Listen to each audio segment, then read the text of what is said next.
Alright, hello and welcome back to the channel. We're going to continue this series here. We've covered AC Milan, we've covered Juventus, we've covered Inter Milan. Now it's time to move on to AS Roma, another one of the top teams and the competitive teams in Serie A.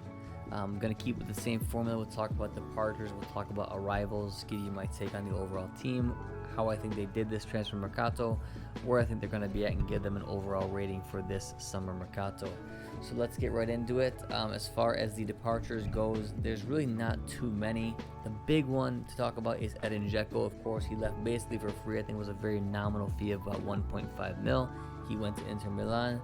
I wish they were able to hold on to Dzeko, but at the same time, this was causing so much kind of drama and strife that maybe it just wasn't worth it. And I do think that Roma actually found a decent way to replace him, which we'll get to in the future here. Now, overall, yes, I never am a fan of people leaving for free, but it was going to happen. There was so much drama that I actually think this is a benefit for Roma.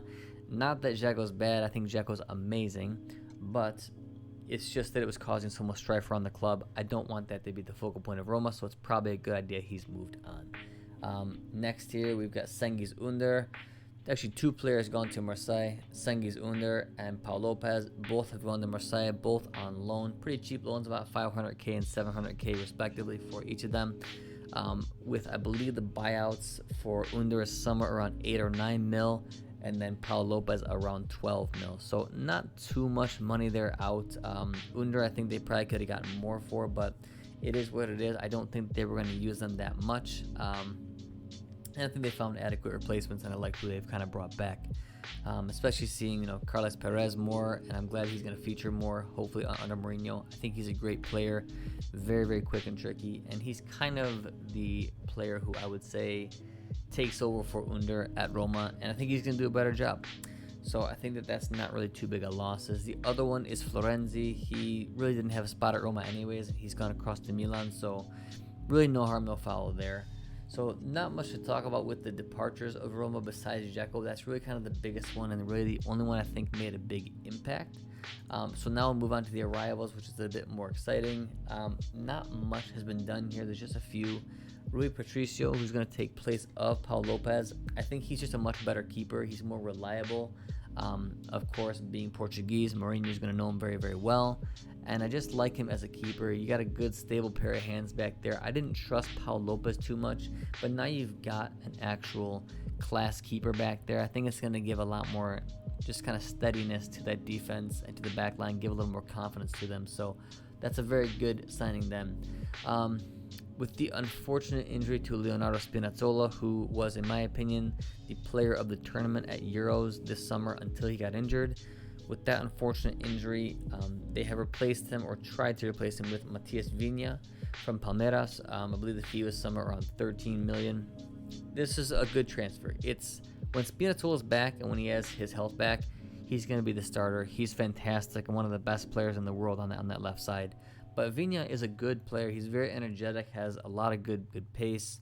He works hard, so I think that it's going to be a nice choice there, because yes, you will lose some of that pace because Spinazzola, when he gets moving, he's a burner.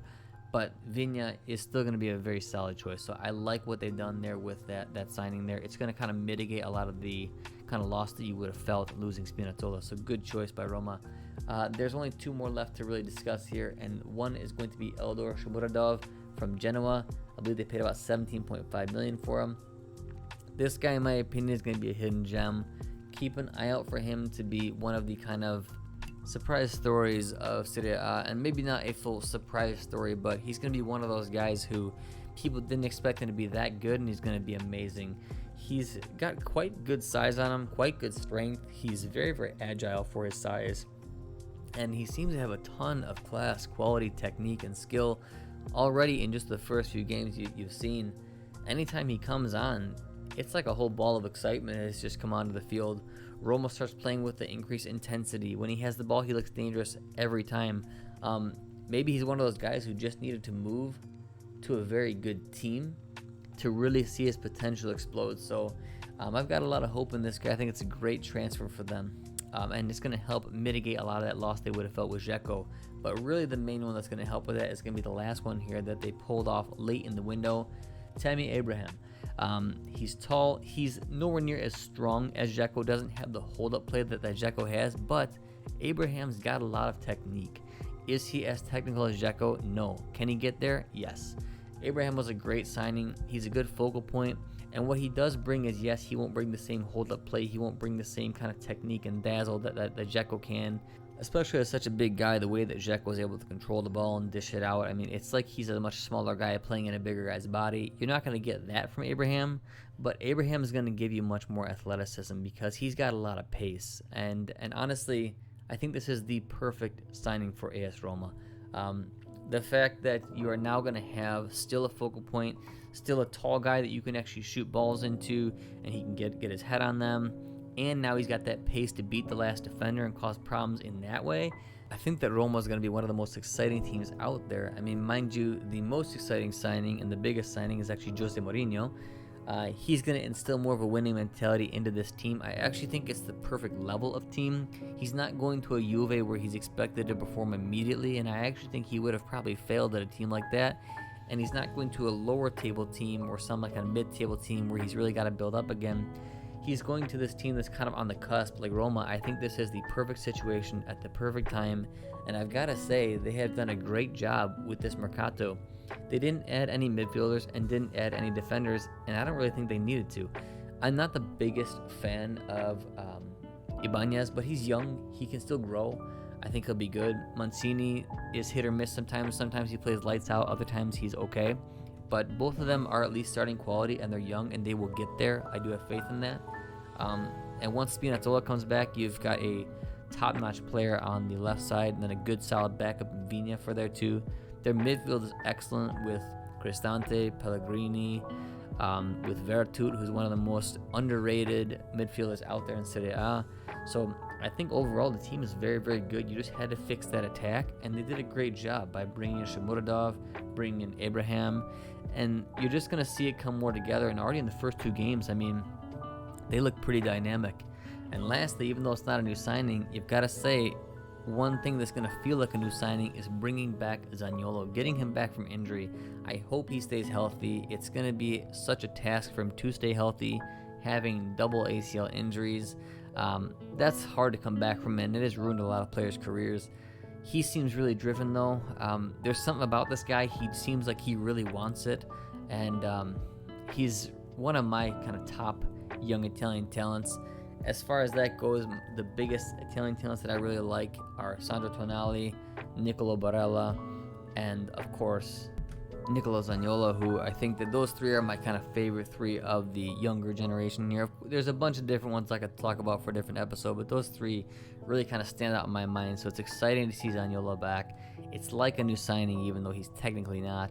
And as always, I like to bring up on this channel that I really appreciate when teams have a good, strong core of Italian players. And so Roma is one of the teams that, even though I'm a Milan fan, I do kind of pull for Roma behind that, hoping that they still have a good season because they at least run a respectable amount of Italian players. When Spinazzola's back, they've got Mancini, they've got Spinazzola, Pellegrini, Cristante, Zaniolo. That's at least 5 guaranteed starters in their list, which is great. And I think that's kind of how it should be. You're an Italian team. You should have a strong Italian core. Doesn't mean you've got to have 11 players. No. But having 4, 5, 6 is a beautiful thing. And I'm glad that Roma was able to accomplish that. And then the players that are around them, I really, really enjoy. Like Vertu, Abraham, Shomurodov, Carlos Perez. I mean, they really have got a team to watch, and they seem like they're going to be very exciting. So look for Roma to shake things up. If I had to give their Mercato a rating, I would actually give it about an 8 to 8.5. I think they did all that they could. They addressed the areas that they needed. And I think Abraham is going to be a revelation. Same with Shomurodov in Serie A. I think those two guys are just going to knock it out of the park. And most importantly, Jose Mourinho. Some people hate him, some people love him. I'm not in either really camp. I guess I more so favor him than disfavor him, but I just think objectively, he's going to be a great manager for them. You got to look at the facts. He's a very good manager overall, and I think this is the right situation, the right team, at the right time. So Roma, great job on their Mercato.